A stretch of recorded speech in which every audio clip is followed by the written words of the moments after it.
आज आपण तेलामध्ये न फुटणारे, तेल न पिणारे, कमी तेलकट, वरून मस्त कुरकुरीत आणि आतून पोकळ असे हे साबुदाणा वडे कसे बनवायचे ते पाहणार आहोत।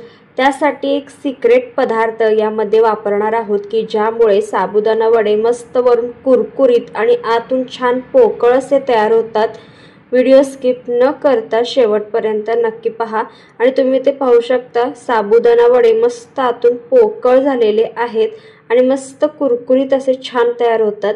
तर सगळ्यात आधी काय करायचं, साबुदाणा आपल्याला भिजत घालायचा आहे। तर 1 कप साबुदाणा रात्रभर इथे मी भिजत घातलेला आहे। साबुदाणा 2 ते 3 वेळा स्वच्छ धुवून घ्यायचा, साबुदाणा बुडेल इतपत पाणी घालायचं आणि रात्रभर भिजत ठेवायचं आणि दुसऱ्या दिवशी छान असा मऊ आपला साबुदाणा भिजला गेलेला असतो। तर त्यानंतर यामध्ये 2 मध्यम आकाराचे बटाटे उकडून किसून घेतलेले आहेत। पाव चमचा यामध्ये जिरेपूड घातलेला आहे, चवीनुसार मीठ घालायचं आहे, साखर 1 पाव चमचा घातलेली आहे। त्यानंतर 3 ते 4 हिरव्या मिरच्या बारीक चिरून घातलेल्या आहेत। शेंगदाण्याचा कूट 1 अर्धी वाटी घातलेला आहे। इथे शेंगदाण्याचा कूट तुमच्या आवडीनुसार इथे कमी जास्त करू शकता। त्यानंतर बारीक चिरलेली कोथिंबीर यामध्ये घातलेली आहे। जर तुम्ही उपवासाला घालत नसाल तर स्किप करू शकता। आणि त्यानंतर यामध्ये घालायचं आहे वरीच्या तांदळाचं पीठ। तर वरीच्या तांदळाचं पीठ इथे मी 2 चमचे वापरलेलं आहे। तर हाच तो सिक्रेट पदार्थ की ज्यामुळे आपले वडे छान असे कुरकुरीत होतात। तर आता हे चांगलं असं मिक्स करून घ्यायचं आहे। तर अगदी अलगद हाताने हे चांगलं मी एकजीव करून घेते, मळून घेते आहे, जास्त पण जोर लावायचा नाही। अलगद हाताने आपल्याला चांगलं एकजीव करून घ्यायचं आणि त्यानंतर अशा पद्धतीने त्याचे वडे तयार करून घ्यायचे आहेत। तर हे पहा, अशा पद्धतीने याचे मी वडे तयार करून घेते। तुम्हाला हव्या त्या शेपमध्ये तुम्ही हे साबुदाणा वडे तयार करून घेऊ शकता। तुम्ही जर या चॅनलवर नवीन असाल तर प्लीज अशाच नवनवीन रेसिपींसाठी चॅनलला सबस्क्राईब करायला विसरू नका। बाजूच्या बेल आयकॉनवर प्रेस करा म्हणजे येणाऱ्या नवनवीन रेसिपींचं नोटिफिकेशन सगळ्यात आधी तुम्हाला मिळेल। सगळे वडे मी अशाच पद्धतीने तयार करून घेते। आता त्यासाठी लागणारे आपण चटणी तयार करून घेऊयात। अगदी 2 मिनिटात चटणी तयार होते। भाजलेले शेंगदाणे इथे मी अर्धी वाटी घेतलेले आहे, थोडासा आल्याचा तुकडा, 1 हिरवी मिरची आणि थोडीशी कोथिंबीर यामध्ये घालायची आहे। चवीनुसार मीठ घालायचं आहे, पाव चमचा साखर घालायची, त्यानंतर चमचाभर दही घालायचं आहे, हलकसं पाणी घालायचं आणि आपल्याला हे वाटून घ्यायचं आहे। अगदी इन्स्टंट 2 मिनिटांमध्ये ही चटणी तयार होते। यामध्ये कोणते पदार्थ जर तुम्ही उपवासाला वापरत नसाल तर ते तुम्ही स्किप करू शकता।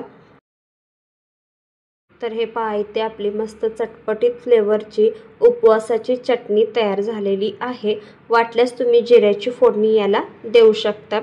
तर आता इथे तेल देखील चांगलं गरम झालेलं आहे आणि आपल्याला आता हे वडे छान असे तळून घ्यायचे आहेत। गॅसची फ्लेम लो टू मीडियम ठेवायची आहे। मीडियम गॅसवर आपल्याला हे साबुदाणा वडे तळून घ्यायचे आहे।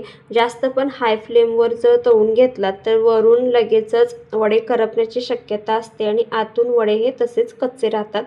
त्यामुळे छान असे गोल्डन ब्राउन होईपर्यंत आपल्याला साबुदाणा वडे हे तळून घ्यायचे आहेत। तर हे साबुदाणा वडे बराच वेळ असेच कुरकुरीत राहतात आणि आतून छान पोकळ असे जसे गाड्यावर आपल्याला बाहेर भेटतात त्या पद्धतीनेच हे साबुदाणा वडे तयार होतात। तर आता दुसऱ्या पद्धतीने तुम्हाला मी दाखवते। वडे तेलामध्ये सोडताना जर तेल अंगावर येत असेल तर तुम्ही अशा पद्धतीने पळीच्या साहाय्याने वडा तेलामध्ये सोडू शकता, म्हणजे तेल अंगावर अजिबात येणार नाही। तर आता दुसरा वडा सुद्धा बघता बघता छान गोल्डन ब्राउन होईपर्यंत तळून झालेला आहे। मस्त अप्रतिम चवीचे असे साबुदाणा वडे तयार होतात। तुम्ही नक्की एकदा ट्राय करून पहा। बाकीचे सगळे वडे मी अशाच पद्धतीने तळून घेतलेले आहेत। तर दिलेल्या साहित्यामध्ये 7 ते 8 वडे मध्यम आकाराचे आरामात तयार होतात। तर हे पहा, मस्त असे छान गोल्डन ब्राउन कलर येईपर्यंत तळलेले आहेत आणि बराच वेळ असे छान कुरकुरीत राहतात। हे पहा, तुम्ही ऐकलंच असेल आणि अजिबात तेलकट होत नाहीत। कुठेही वडा आपल्याला तेल पीत नाही किंवा कुठेही फुटत नाही। मस्त आतून पोकळ असे आणि वरून कुरकुरीत असे हे साबुदाणा वडे तयार होतात। साबुदाणा वडा बराच वेळ छान कुरकुरीत राहण्यासाठी आणि आतून मस्त पोकळ होण्यासाठी इथे आपण वरीच्या तांदळाचं पीठ वापरलेलं आहे। तर तुम्हाला ही रेसिपी कशी वाटली कमेंट करून नक्की सांगा. जितक्या जास्त जमेल तितक्या जास्त नातेवाईकांना, फ्रेंड्सना व्हिडिओ आवर्जून शेअर करा. वेळात वेळ काढून ही रेसिपी पाहिल्याबद्दल तुमचे खूप खूप आभार. आणि तुम्ही ते वडे पाहू शकता, छान आतून पोकळ झालेलं आहे हे पहा.